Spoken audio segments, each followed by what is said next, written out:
بسم اللہ الرحمن الرحیم بسم اللہ الرحمن الرحیم الحمدللہ رب العالمین والصلاة والسلام علی سید الانبیاء والمرسلین وعلی آلہ وصحبہ اجمعین۔ السلام علیکم ورحمۃ اللہ وبرکاتہ۔ عزیز طلبہ، آج ہم المرقات کا سبق نمبر 50 پڑھیں گے اور ہمارے آج کے سبق کا عنوان ہے محصورتین میں تناقض کی شرطیں۔ آئیے پہلے ہم آج کے سبق کی عبارت اور اس کا ترجمہ سماعت کرتے ہیں۔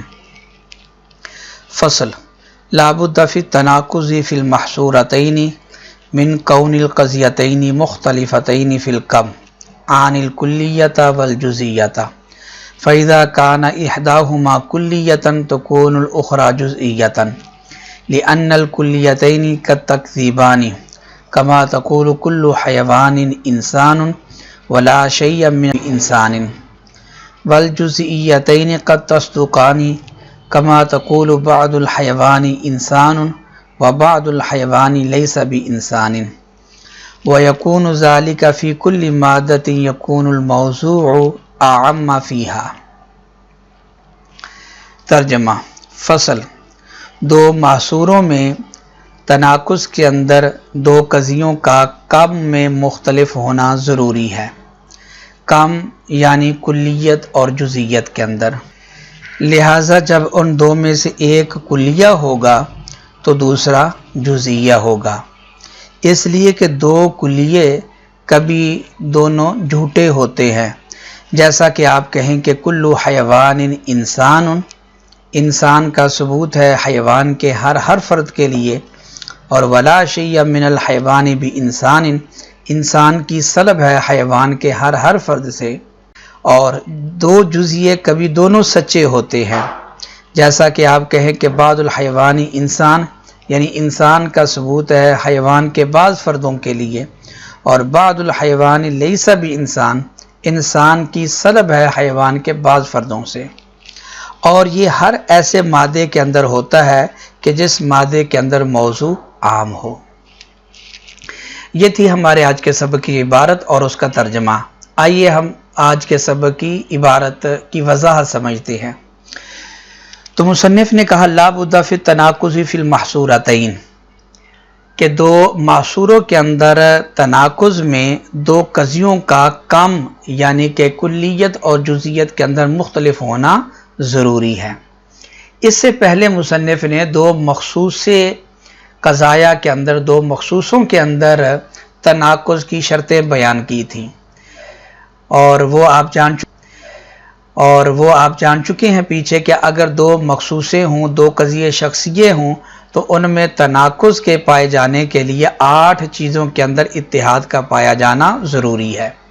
8 چیزوں میں اتحاد اور وحدت ہوگی تو تب جا کر دو مخصوصوں میں تناقض ہوگا۔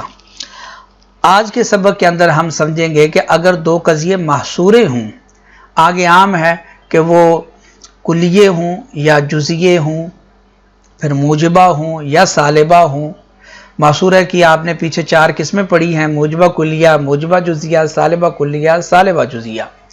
تو اگر دو محصورے ہوں تو ان میں تناقض کے لیے ضروری ہے کہ دو قضیے کم کے اندر مختلف ہوں۔ کم سے مراد ہے کلیت اور جزئیت، یعنی اگر ایک قضیہ کلیہ ہو تو دوسرا جزئیہ ہونا چاہیے۔ اگر دونوں کلیے ہیں یا دونوں جزئیے ہیں تو پھر ایسی صورت کے اندر تناقض نہیں ہوگا۔ لأن الکلیتین سے اسی دعوے کے اوپر دلیل دیتے ہیں کہ اگر دو کلیے ہوں تب بھی تناقض نہیں ہوگا، اور اگر دو جزئیے ہوں تو تب بھی تناقض نہیں ہوگا۔ تو پہلے دعوے کے اوپر لأن الکلیتین سے دلیل دیتے ہیں کہ اگر دو کلیے ہوں تو ان کے درمیان تناقض نہیں ہوگا۔ کیوں تناقض نہیں ہوگا؟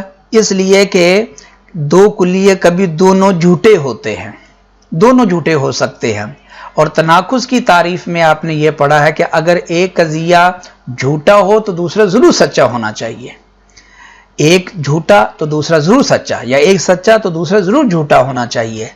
تو اگر دو کلیے ہوں تو یہ گاہے ایسا ہوتا ہے کہ دونوں جھوٹے ہو سکتے ہیں، دونوں جھوٹے. تو اگر دونوں قضیے جھوٹے ہیں تو پھر تناقض نہیں ہو سکتا، کیونکہ تناقض کی ماہیت کے اندر چیز یہ ماخوذ ہے کہ اگر ایک سچا ہے تو دوسرا ضرور جھوٹا ہونا چاہیے، جبکہ یہاں دونوں جھوٹے ہیں. اس کی مثال دیتے ہیں جس طرح کہ کلو حیوان انسان، یہ پہلا قضیہ اور یہ محصورہ کلیہ ہے، اور لا شیء من الحیوان بانسان، یہ سالبہ کلیہ ہے، پہلا موجبہ کلیہ اور یہ سالبہ کلیہ.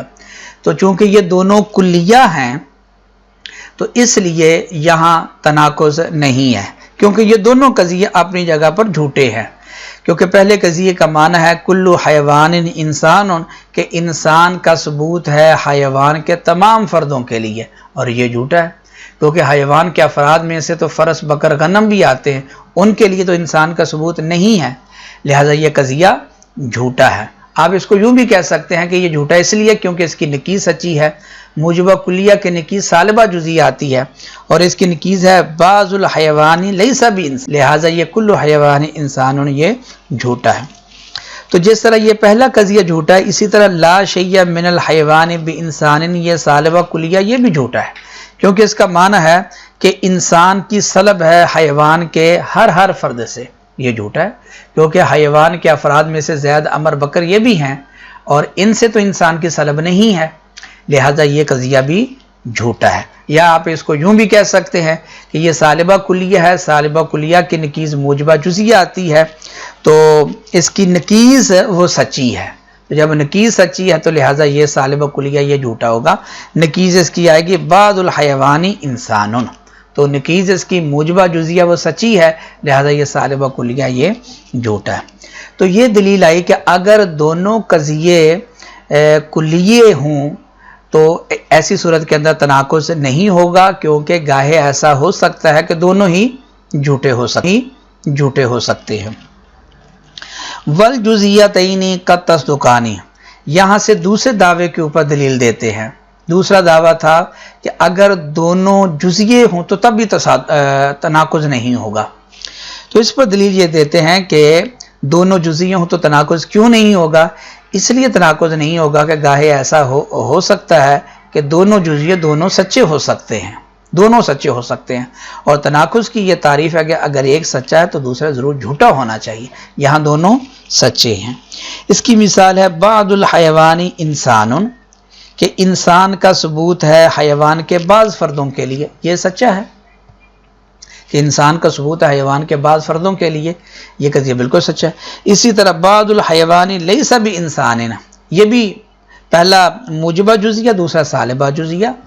اس کا معنی یہ ہے کہ انسان کی سلب ہے حیوان کے بعض فردوں سے، یہ قضیہ بھی سچا ہے کہ انسان کی سلب ہے حیوان کے بعض فردوں سے، جس طرح فرس، بکر، غنم ہے، ان سے انسان کی سلب ہے. تو پہلا موجبہ جزیہ بھی سچا، دوسرا سالبہ جزیہ یہ بھی سچا. یہاں آپ دیکھیں کہ ایجاب سلب والا اختلاف تو ہے، لیکن چونکہ دونوں جزیے ہیں، دو معصورے ہوں، تو ان کے اندر تناقض کے تحقق کے لیے ضروری ہے کہ ایک جزیہ ہو تو دوسرا کلیہ ہونا چاہیے. چونکہ یہاں دونوں جزیے ہیں اس لیے یہ دونوں سچے ہیں. جب یہ دونوں سچے ہیں تو ان میں تناقض نہیں ہو سکتا، کیونکہ تناقض میں یہ ضروری ہے کہ اگر ایک قضیہ سچا ہو تو دوسرا ضرور جھوٹا ہونا چاہیے.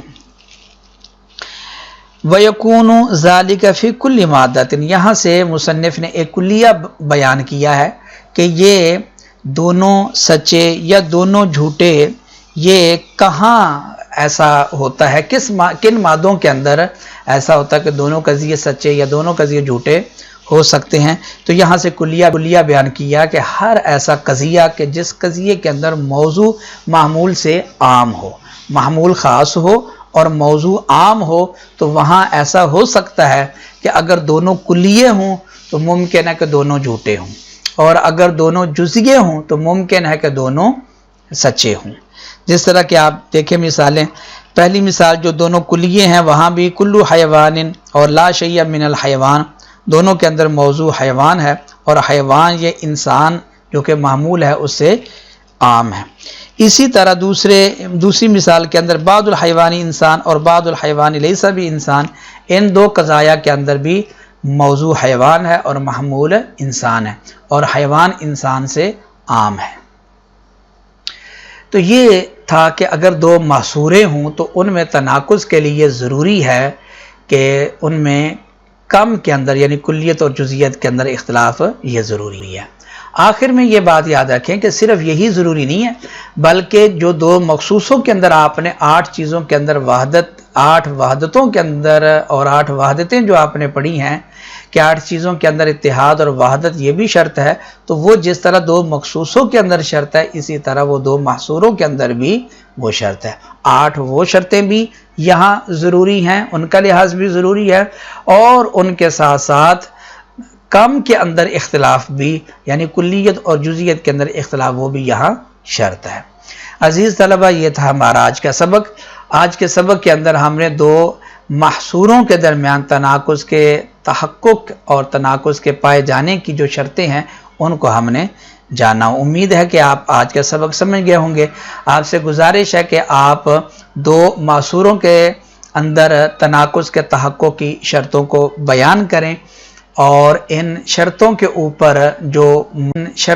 اوپر جو مصنف نے دلیل دی ہے اس دلیل کو بھی آپ ضبط کے ساتھ تحریر کریں۔